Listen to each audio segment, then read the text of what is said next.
ಕಡಲು ಮುಗಿಲಾಗಿ ಮುಗಿಲು ಮಳೆಯಾಗಿ ಮಳೆಯು ಹೊಳೆಯಾಗಿ ಹೊಳೆಯು ನದಿಯಾಗಿ ಕಾಡು ಕಣಿವೆ ಬಯಲು ಸುತ್ತಿ ಸುಳಿದಂತೆ ಭಾರತಿ ಭಾರತಿ.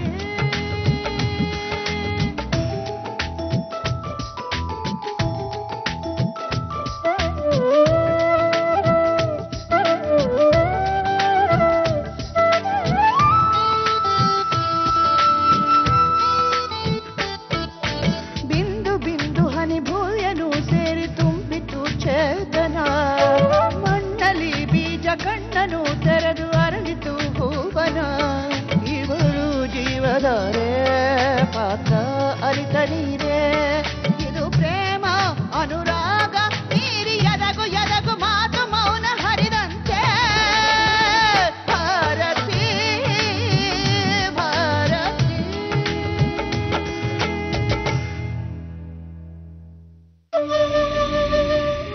ನೀವೇನು ಆತರ ಮಾಡಬೇಡಿ, ಅವಳ ಪಾಡುಗಳನ್ನ ಬಿಟ್ಬಿಡಿ. ನಾವು ಹೋಗಿ ಭಾರತಿ ಜೊತೆ ಮಾತಾಡ್ಕೊಂಡು ಬಂದಿದೀವಿ. ಒಂದ್ 5 ನಿಮಿಷ ಭಾರತಿ ಅವಳ ತೀರ್ಮಾನ ತಿಳಿಸ್ತಾಳೆ. ನಿಂಗಿದೆಲ್ಲ ಗೊತ್ತಾಗಲ್ಲ, ಸುಮ್ಕಿರು. ಹೆಣ್ಮಕ್ಳ ವಿಷಯ ನಾವು ಸುಮ್ನಿದ್ರೆ ಅವು ಸುಮ್ನಿರ್ತವೆ. ಕುತ್ಕೆ ಮೇಲೆ ಕುತ್ಕೋಬೇಕು, ಆವಾಜ್ ಹಾಕ್ಬೇಕು. ನಂದು ಮೊದ್ಲೇ ಗೊತ್ತಲ್ಲ, ತಾಲೂಕ್ ಆಫೀಸು ನೆತ್ತಿವರೆಗೆ ಕೆಲಸ. ನಿಂಗೆ ಅದೆಲ್ಲ ಗೊತ್ತಾಗಲ್ಲ, ನಾನೇ ಹೋಗಿ ಮಾತಾಡಿ ಬರ್ತೀನಿ. ರೀ ಅದ್ ಹಾಗಲ್ಲ ರೀ, ಒಂದ್ ನಿಮಿಷ ನನ್ ಮಾತು ಕೇಳಿ. ಸುಮ್ಕಿರೆ, ನಿನ್ಗೆ ಅದೆಲ್ಲ ಗೊತ್ತಾಗಲ್ಲ.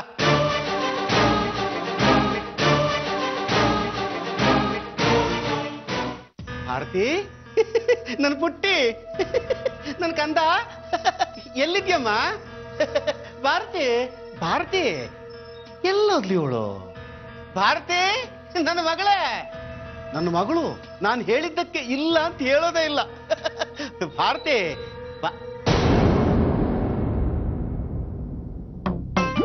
ಕೇಕು.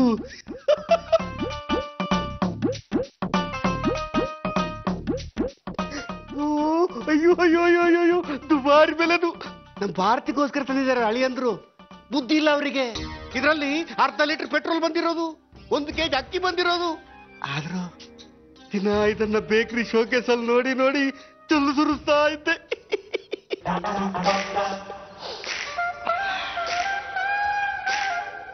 ತಂದಿರೋದು ಭಾರತಿಗೆ, ನಾನ್ ತಿಂದ್ರೆ ಸರಿಯಾಗಲ್ಲಪ್ಪ.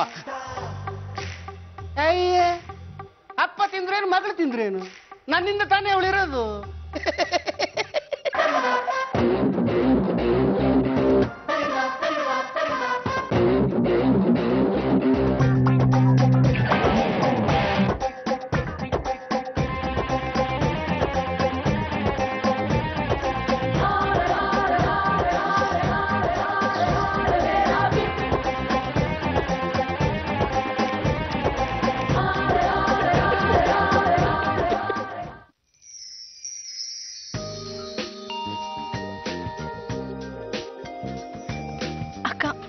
ಮನೋಜನ್ ಫೋನು.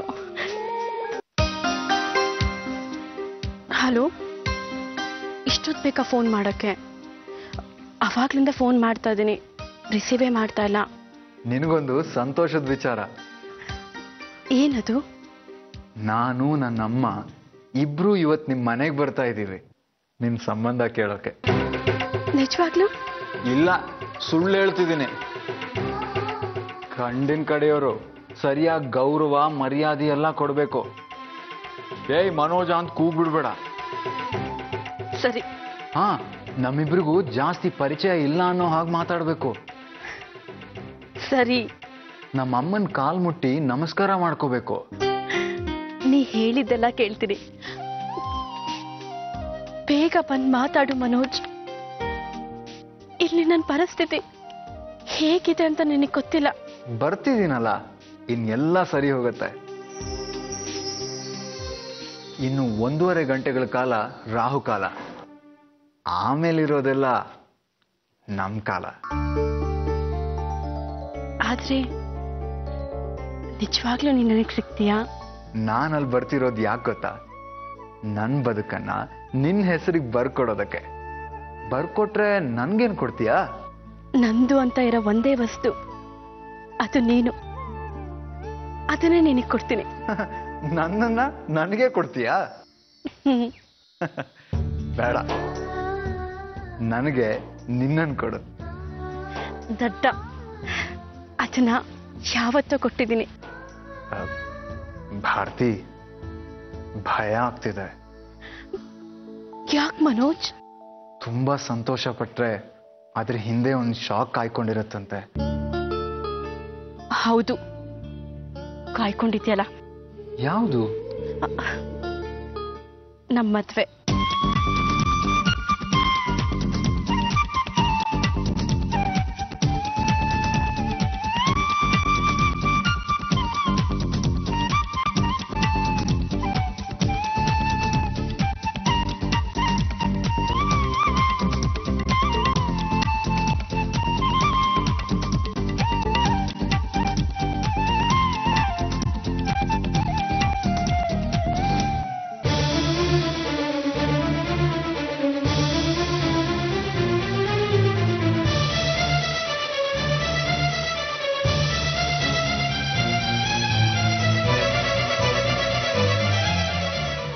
ಏನಿದು, ಇಷ್ಟೊಂದು ಖುಷಿಯಾಗಿದ್ದಾಳೆ, ಇಷ್ಟೊಂದು ಸಂಭ್ರಮ ಪಡ್ತಿದ್ದಾಳೆ ಅಂದ್ರೆ ಅಂಥದ್ದೇ ಯಾವುದೋ ವಿಷಯ ಇರಬೇಕು.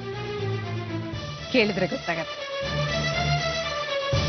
ಭವಾನಿ, ಭವಾನಿ,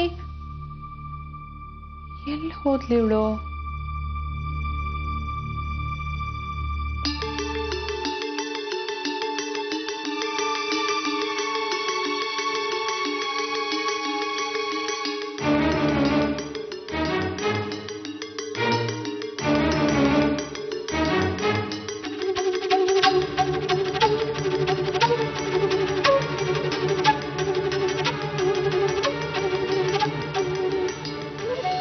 ಇದನ್ನ ತಗೊಂಡು ಅವಳು ತಿಂದ್ರೆ ನನ್ನ ಜೊತೆ ಮದ್ವೆ ಆಗಕ್ಕೆ ಇಷ್ಟ ಇದೆ ಅಂತ ತಿಳ್ಕೊಳ್ಳೋಣ. ನನ್ನ ಜೊತೆ ಮದ್ವೆ ಆಗಕ್ಕೆ ಇಷ್ಟ ಇದೆ ಅಂತ ತಿಳ್ಕೊಳ್ಳೋಣ. ಭಾರತಿ ಕೇಕ್ ತಿಂದಿದ್ದಾಳೆ ಅಂದ್ರೆ ರಾಜೇಶ್ ಒಪ್ಪಿಗೆ ಅಂತ.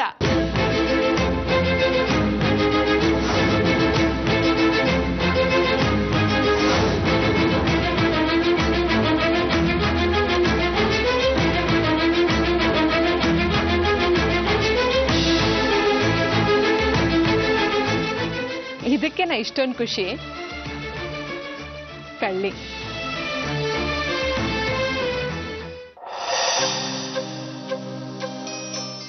ಭವನಕ್ಕ, ಮನೋಜ ಅವ್ರ ಅಮ್ಮನ್ ಕರ್ಕೊಂಡು ನಮ್ಮ ಮನೆಗೆ ಬರ್ತಾ ಇದ್ದಾನಂತೆ ಸಂಬಂಧ ಕೇಳಕ್ಕೆ. ದಡ್ಡ ಅವನು, ತಾಳಿ ಕಟ್ಟಿ ಗಂಡ ಆಗ್ಬಿಟ್ಟು ಈಗ ಸಂಬಂಧ ಕೇಳಕ್ ಬರ್ತಾ ಇದ್ದಾನೆ.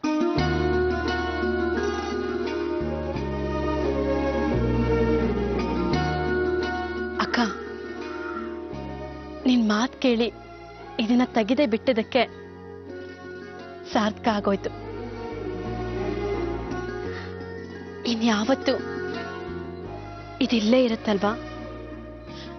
ಎಲ್ಲ ಫೈನಲ್ ಆಗೋ ತನಕ ಇದಿಲ್ಲೇ ಬಚ್ಚಿಟ್ಕೊಂಡು ಕೂತಿರ್ಲಿ.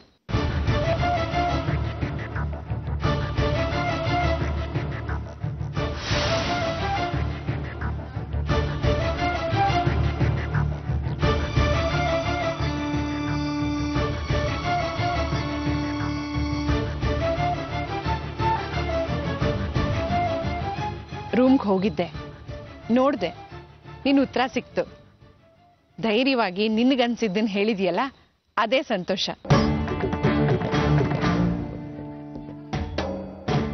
ಯಾವತ್ತೂ ನೀನ್ ಇಷ್ಟಪಟ್ಟ ಹಾಗೆ ಆಗ್ಲಿ. ನಿನ್ ಸಂತೋಷನೇ ನನ್ ಸಂತೋಷ. ರಾಜೇಶಂಗೆ ನಿನ್ ತೀರ್ಮಾನನ ತಿಳಿಸ್ಬಿಡ್ತೀನಿ.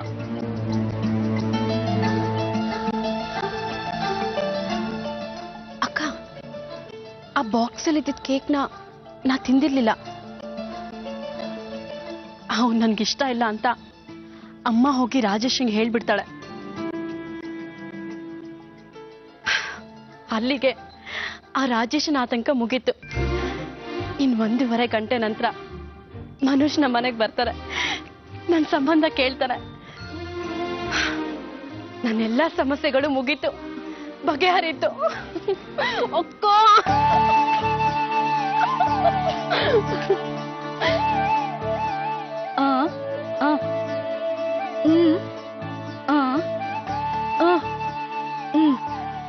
ದೇವ್ರಿಗೆ ಕೊಟ್ರು ಒಟ್ಟಿಗೆ, ಕಿತ್ಕೊಂಡ್ರು ಒಟ್ಟೊಟ್ಟಿಗೆ. ಹೌದು ಅಕ್ಕ, ನೋಡೀಗ ಮನೋಜ್ಗೆ 1000 ಸರಿ ಹೇಳಿದ್ದೆ, ನಿಮ್ಮಮ್ಮನ ಹತ್ರ ಮಾತಾಡು, ಮನೆಗ್ ಬಾ, ಮದ್ವೆ ಮಾತುಕತೆ ಆಡು ಅಂತ. ತುಂಬಾ ಸತಾಯಿಸ್ತಾ ಇದ್ದ. ಆದ್ರೆ ಈಗ ನೋಡು, ಒಂದೇ ಸಲ ನನ್ನ ಎಲ್ಲಾ ಟೆನ್ಷನ್ಗಳು ಮಾಯ ಆಗೋಯ್ತು. ಅವ್ರ ಮನೆಗ್ ಬರ್ತಾ ಇದಾರಕ್ಕ.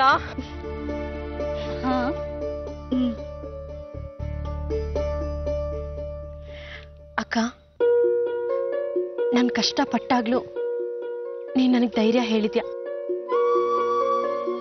ಇವತ್ತು ಸಂತೋಷವಾಗಿರ್ಬೇಕಾದ್ರೂ ನೀನ್ ನನ್ನ ಜೊತೆಗಿದ್ಯಾ. ನಿನ್ ಸಹಾಯನ ನಾನು ಯಾವತ್ತೂ ಮರೆಯಕ್ಕಾಗಲ್ಲ ಅಕ್ಕ.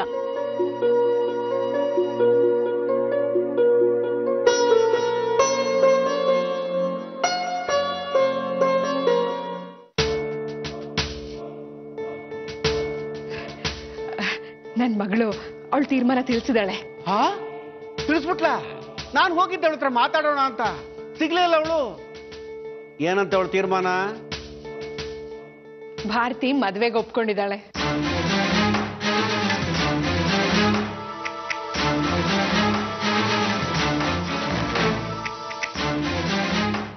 ಹೌದಾ? ಅಂದ್ರೆ ಭಾರತಿ ಕೇಕ್ ತಿಂದಿದ್ದಾಳ?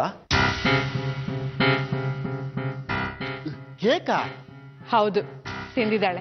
ಅದನ್ನ ನೋಡ್ಕೊಂಡು ಭಾರತಿ ಹತ್ರ ಹೋಗಿ ಮಾತಾಡ್ಕೊಂಡು ಬಂದೆ. ಭಗವಂತ ಕೊಡೋದಂತೂ ಕೊಡ್ತಾನೆ, ಒಂದೊಂದ್ಸಲ ಮುಟ್ಟು ನೋಡ್ಕೊಳ್ಳೋ ತರ ಕೊಡ್ತಾನೆ.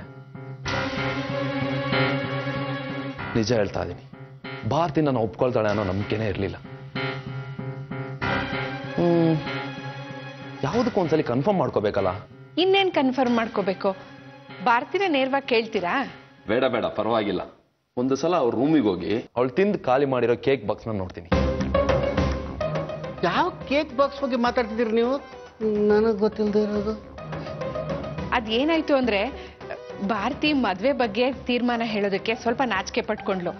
ಆಗ ರಾಜೇಶ್ ಅವ್ರು ತಂದಿರೋ ಕೇಕ್ ಬಾಕ್ಸ್ ನ ಭಾರತಿ ಮುಂದೆ ಇಟ್ಟು, ನಿಮಗೆ ನಿಮ್ ನಿರ್ಧಾರನ ಬಾಯ್ಬಿಟ್ಟು ಹೇಳೋದಕ್ಕೆ ಸಂಕೋಚ ಆದ್ರೆ ಈ ಬಾಕ್ಸ್ ಅಲ್ಲಿರೋ ಕೇಕ್ ತಿನ್ನಿ, ಅವಾಗ ನಾನು ಒಪ್ಪಿಗೆ ಆಗಿದ್ದೀನಿ ಅಂತ ಅನ್ಕೋತೀನಿ. ನೀವ್ ತಿನ್ಲಿಲ್ಲ ಅಂದ್ರೆ ನಾನ್ ನಿಮಗ್ ಒಪ್ಪಿಗೆ ಆಗಿಲ್ಲ ಅಂತ ಅನ್ಕೋತೀನಿ ಅಂದ್ರು.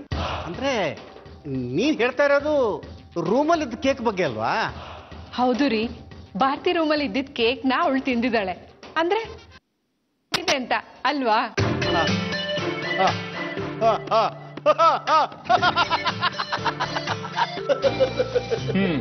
ಸರಿ, ಬನ್ನಿ ಒಂದ್ಸಲ ಕಣ್ಣಾರೆ ನೋಡಿ ಆನಂದ ಪಡೋಣ.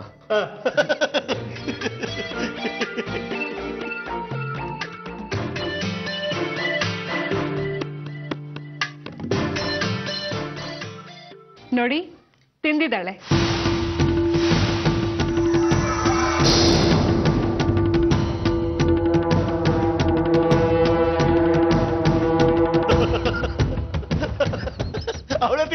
ಅವಳೆ ತಿಂದಿರೋದು. ಅತ್ತೆ ಅವರೇ, ಹಾಗಿದ್ರೆ ಇದು ಕೊನೆ ಮಾತು ಅಂತ ತಿಳ್ಕೊಳ್ಳ? ಖಂಡಿತ ತಿಳ್ಕೊಳ್ಳಿ. ಇನ್ನು ಯಾವುದೇ ಕಾರಣಕ್ಕೂ ಈ ತೀರ್ಮಾನ ಬದಲಾಗಲ್ಲ ಅಂತ ನಂಬೋದಾ? ಯಾಕೆ ಹೀಗೆ ಕೇಳ್ತಾ ಇದ್ದೀರಾ? ಹೃದಯಕ್ಕೆ ಸಂಬಂಧಪಟ್ಟ ವಿಷಯ, ಊರಿನಲ್ಲಿ ನನ್ನ ಮರ್ಯಾದೆಗೆ ಸಂಬಂಧಪಟ್ಟ ವಿಷಯ, ಅದು ಅಲ್ಲದೆ ತುಂಬಾ ಮುಖ್ಯವಾದ ವಿಷಯ. ಅದಕ್ಕೆ ಖಂಡಿತ ನಂಬಹುದು. ಹಾಗಾದ್ರೆ ಬನ್ನಿ ನನ್ನ ಜೊತೆ.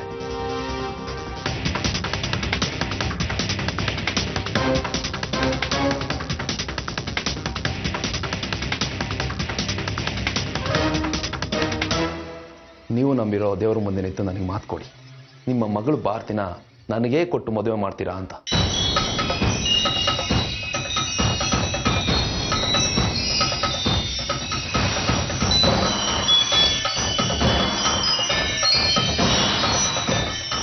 ದೇವ್ರ ಸತ್ಯವಾಗ್ಲೂ ಹೇಳ್ತೀನಿ, ನನ್ನ ಮಗಳು ಭಾರತಿನ ನಿಮಗೆ ದಾರಿ ಏರ್ಕೊಡೋದಕ್ಕೆ ನಾನು ತಯಾರಾಗಿದ್ದೀನಿ. ಸಂತೋಷವಾಗಿ ಮದುವೆ ಮಾಡ್ಕೊಡ್ತೀನಿ. ಈ ತೀರ್ಮಾನ ಯಾವುದೇ ಕಾರಣಕ್ಕೂ ಬದಲಾಗಲ್ಲ. ಅಪ್ಪ, ಈಗ ಜೀವಕ್ಕೆ ಸಮಾಧಾನ ಆಯ್ತು. ಸಮಾಧಾನ ಆಯ್ತಲ್ಲ? ಈಗ ಒಂದು ವಿಷಯ ಹೇಳ್ತೀನಿ, ಇಬ್ರು ತಲೆಯಲ್ಲಿ ಇಟ್ಕೊಳ್ಳಿ. ಭಾರತಿ ಈಗಷ್ಟೇ ತನ್ನ ತೀರ್ಮಾನ ತಿಳಿಸಿದಾಳೆ. ಇನ್ನು ಅವಳ ಮುಂದೆ ಇದ್ರ ಬಗ್ಗೆ ಯಾರು ಚರ್ಚೆ ಮಾಡೋದು ಬೇಕಿಲ್ಲ. ಕೇಕ್ ತಿಂದ್ಯಾ ಖಾರ ತಿಂದ್ಯಾ ಅಂತ ತಲೆ ತಿನ್ಬೇಡಿ. ಲೇ ಜಯಮಣಿ, ನಿನಗೆ ಹೇಳ್ತಾ ಇರೋದು, ಕೇಕ್ ತಿಂದ್ಯಾ ಅಂತ ಅವಳು ತಲೆ ತಿನ್ನಬೇಡ.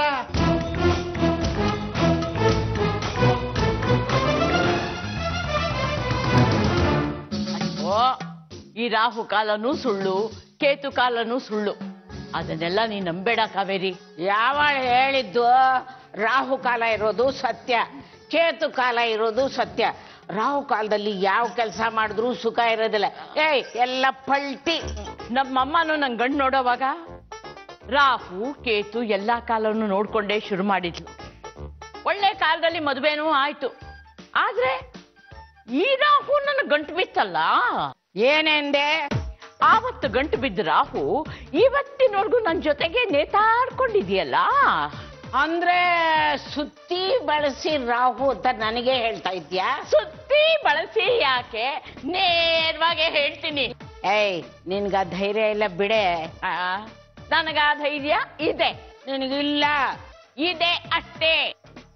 ಇಲ್ಲ ಅಂತ ಹೇಳ್ತಾ ಇಲ್ಲ, ಇದೆ ಅಷ್ಟೇ.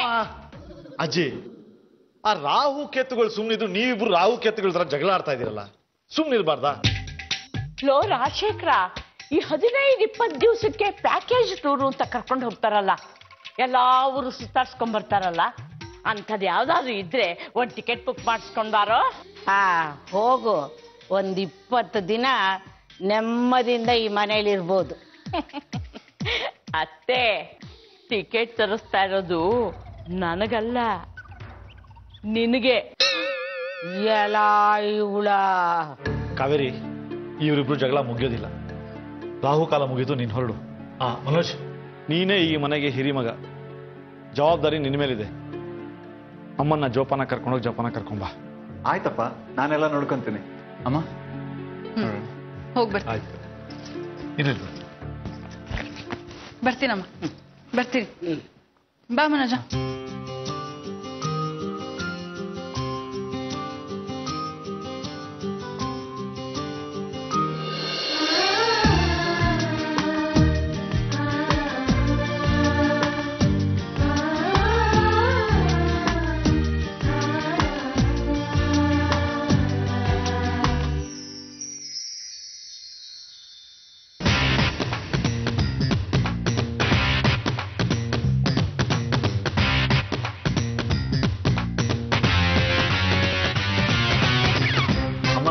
ನೀನೇನೇ ಹೇಳಮ್ಮ, ನಿನ್ನಂತ ಅಮ್ಮ ಎಲ್ರಿಗೂ ಸಿಗೋದೇ ಇಲ್ಲಮ್ಮ. ನಿನ್ನಂತ ಅಮ್ಮನ್ನ ಪಡ್ಕೊಳ್ಳೋದಕ್ಕೆ ನಾವೆಲ್ಲ ಸಿಕ್ಕಾಪಟ್ಟೆ ಪುಣ್ಯ ಮಾಡಿದೀವಿ. ನೀನ್ ತುಂಬಾ ಒಳ್ಳೆಯವಳಮ್ಮ. ಮನೋಜ, ಮಾತಾಡದೆ ಸುಮ್ನೆ ಮುಂದೆ ನೋಡ್ಕೊಂಡು ಗಾಡಿ ಓಡ್ಸಕ್ ಆಗದೇ ಇಲ್ವೇನೋ? ಆಗತ್ತಮ್ಮ. ನಿಂಗ್ ಗೊತ್ತಾ, ನಾನಿವಾಗ ಮಾತಾಡೋದನ್ನ ತುಂಬಾನೇ ಕಡಿಮೆ ಮಾಡ್ಬಿಟ್ಟಿದೀನಿ. Super silent. ಮೊದ್ಲೆಲ್ಲ ವಟ ಅಂತಿದ್ದೆ. ಗಂಡಸರಾಗಿ ಹುಟ್ಟಿದ್ಮೇಲೆ ಜವಾಬ್ದಾರಿ ಅನ್ನೋದನ್ನ ಕಲಿಬೇಕಲ್ವಾ ಅಮ್ಮ? ಮಾತ್ ಸಾಕು, ಸುಮ್ನೆ ಗಾಡಿ ಓಡ್ಸು ಮನೋಜ.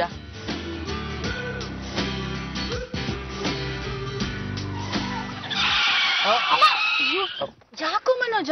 ರಾಜೀವ್, ಅಮ್ಮ ಒಂದ್ ನಿಮಿಷ ಬಂದೆ. ನಮ್ಗ್ ಲೇಟ್ ಆಗುತ್ತೆ ಕಣೋ. ಒಂದೇ ಒಂದ್ ನಿಮಿಷ ಅಮ್ಮ, ಬಂದೆ. ಬೇಗ ಬಾ. ಏನೋ ನಾನು ಎಲ್ಲೋಗ್ತಾ ಇದ್ದೀನಿ ಹೇಳು? ನೀನ್ ಎಲ್ಲೋಗ್ತಿದ್ದೆ ನನ್ಗೇನ್ ಗೊತ್ತು? ಹೆಣ್ಣೋಳಗ್ ಹೋಗ್ತಿದ್ದೀನೋ. ನನಗ್ ಮದ್ವೆ ಮಾಡಕ್ಕೆ ಅಂತ ನಮ್ಮಮ್ಮ ಒಂದ್ ಹೆಣ್ಣು ಹುಡುಕಿದಾಳೆ. ಆಯ್ತು, ಹೋಗ್ಬಾ. ಅದಕ್ಕೇನೀಗ? ಹುಡುಗಿ ಯಾರು ಹೇಳು? ನನ್ಗೇನ್ ಗೊತ್ತು? ಹೇಳಲ್ಲ. ಯಾಕೆ ಹೇಳು? ಯಾಕೆ? ಅದೇ ಸಸ್ಪೆನ್ಸ್. ಎಲ್ಲ ಓಕೆ ಆಗೋವರೆಗೂ ಯಾರಿಗೂ ಹೇಳಲ್ಲ. ಹೇಳ್ಬೇಡ, ಹೋಗ. ಇದನ್ನ ಹೇಳಕ್ ಬಂದ? ನೀನ್ ಜೀವನದಲ್ಲಿ ಮದ್ವೆ ಆಗು ರಾಜೀವ, ಇಲ್ಲಾಂದ್ರೆ ವೇಸ್ಟ್ ಬಾಡಿ ಆಗ್ಬಿಡ್ತೀಯ. ಬರ್ಲಾ? ಟೈಮ್ ಇಲ್ಲ, ಆಮೇಲೆ ಸಿಗ್ತೀನಿ.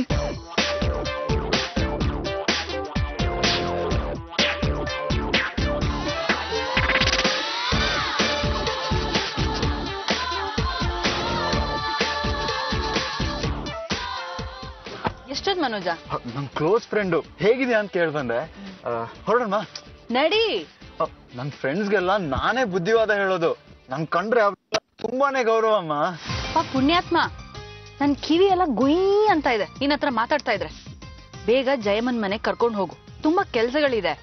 Okay okay.